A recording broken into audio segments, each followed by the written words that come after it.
अस्सलामुअलैकुम, कैसे हैं आप लोग सब। उम्मीद करती हूँ सब खैरियत से होंगे, मज़े में होंगे। तो ईद की आमद है और सब जो है ना अभी अपनी तैयारियों में मगन होंगे। तो मैं भी अपने घर के कामों को निपटा रही थी, जल्दी जल्दी फिनिश हो जाए ईद आने से पहले, ताकि फिर ईद में इतना जो है ना बर्डन ना हो। तो खैर आज के टाइटल से तो आपको अंदाज़ा हो गया होगा कि मेरा आज का टॉपिक क्या है। स्टार्ट करने से पहले मैं कहूँगी कि अक्सर जो है ना हम लोग खुश होते हैं तो हमें पता ही नहीं होता कि कभी जो है ना मतलब कोई ऐसी बात कर देते हैं या कोई ऐसी चीज़ कह देते हैं कि सामने वाले का जो है ना दिल दुखा देते हैं। स्पेशली तब हमें एहसास ही नहीं हो पाता उन चीज़ों का, और जब हम एक्साइटेड होते हैं ना तो हमें बहुत सारी चीज़ों का एहसास ही नहीं होता कि हमने रिसेंट लम्हे में ऐसा क्या कह दिया या ऐसा क्या कर दिया कि सामने वाले का जो है ना वो दिल दुख गया। बात करते हैं कर्मा की, तो उसका एक मकसद मैं आपको समझाऊँ कि आप जैसा लोगों के साथ करते हो ना तो वैसा ही आपके साथ होता है।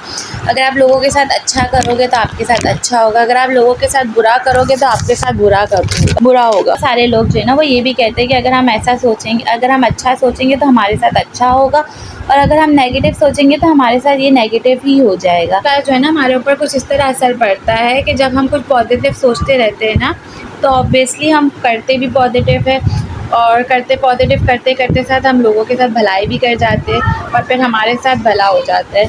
तो हमारे काम भी बन जाते, अल्लाह को भी हमारा किया हुआ काम पसंद आ जाता है और हमारा जो है ना भला हो जाता है। अगर हम इसी तरह से नेगेटिव करते और हम ये भाई सोचते हैं कि भाई ये हो ही नहीं सकता, हम ये कर ही नहीं सकते, तो नेगेटिव करते करते ना हमारे अना हमारे बीच में आ जाती है।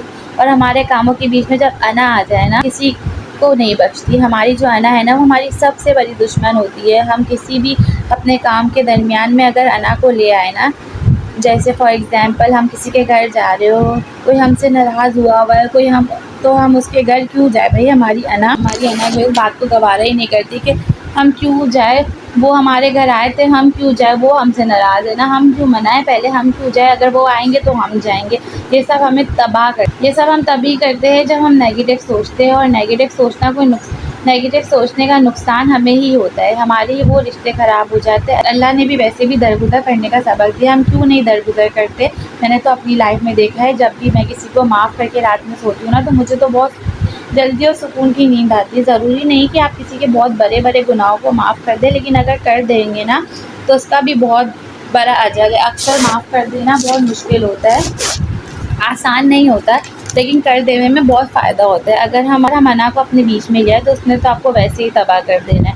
आपके पास ना आपके रिश्ते रहते हैं और ना ही खुशियाँ रहती है, ना ही सुकून से नींद आती है, और एक एहसास से कमतरी स्टार्ट हो जाती है अपने अंदर कि मैंने उसको माफ़ नहीं किया, लेकिन देखो वो कितना खुश रह रहा है। एक हसद सा शुरू हो जाता है और इंसान अपने ही अंदर जलता घुलता रहता है। अगर बहुत ही गंदी चीज़ है, अगर हम किसी भी रिश्ते को, चाहे वो माँ बहन का हो, भाई बहन का हो, मियाँ बीवी का हो, कोई भी रिश्ता हो ना, अगर उसके अंदर जो है ना उस रिश्तों के अंदर हमें अना को नहीं लाना चाहिए। नाराज़गियाँ चलती रहती है, लेकिन अना की वजह से वो नाराज़गियों को बढ़ा देती है, लंबा कर देती है। ये बहुत गलत बात है और मैं तो इस चीज़ के बहुत ख़िलाफ़ हूँ। मैं तो आप लोगों को भी यही कहूँगी कि अगर आप लोगों में से कोई इस तरह सोचता है या अभी तक किसी ने माफ़ नहीं किया किसी को, या किसी से नाराज़ है कोई रिश्तेदार, तो प्लीज़ उन्हें माफ़ कर दे और दरगुज़र कर दे, ताकि आप भी सुकून में रहें और वो लोग भी खुश रहें। सोचें वो कितनी दुआएँ देंगे आपको, सोचें अल्लाह ताला कितना खुश होगा आपसे।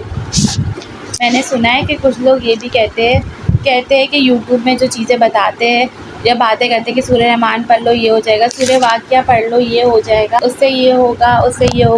बहुत लोग कहते हैं कि नहीं ऐसा कुछ नहीं होता है, सब फ़ज़ूल चीज़ें हैं, हमने तो पढ़ी, हमारे साथ कुछ ऐसा नहीं होता। अब देखिए ना कितना डायरेक्ट रिएक्शन है आपकी नेगेटिविटी के साथ। एक बंदा जो मान ही नहीं रहा है कि भला होगा, तो उसके साथ कोई भला कैसे होगा। आपकी नीयत मायने रखती है। अगर आप सूरह रहमान आप पढ़ते हैं ना सच्चे दिल से और ये यकीन रखते हैं कि आपकी दुआ ज़रूर कबूल होगी, और कोई दुआ मांगते हैं तो यकीन करें वो दुआ कबूल होती है। सूरह रहमान आपकी किस्मत बदल सकती है अगर आप उस पर यकीन करें। अपनी नीयत और अपने दिल हमेशा साफ़ रखें और पॉजिटिविटी लाए अपनी सोच पे भी। ऐसा हो सकता है, अच्छा हो सकता है, अच्छा सोचें। अगर आप कोशिश करते रहे और अपनी मेहनत जारी रखें और अपने ईमान पक्का रखें, अल्लाह पे भरोसा रखें। आप लोगों ने अपने अंदर कुछ चेंज लाना है तो इस तरह का चेंज लाए, भरोसा रखें तो वो फिर चीज़ ज़रूर होती है।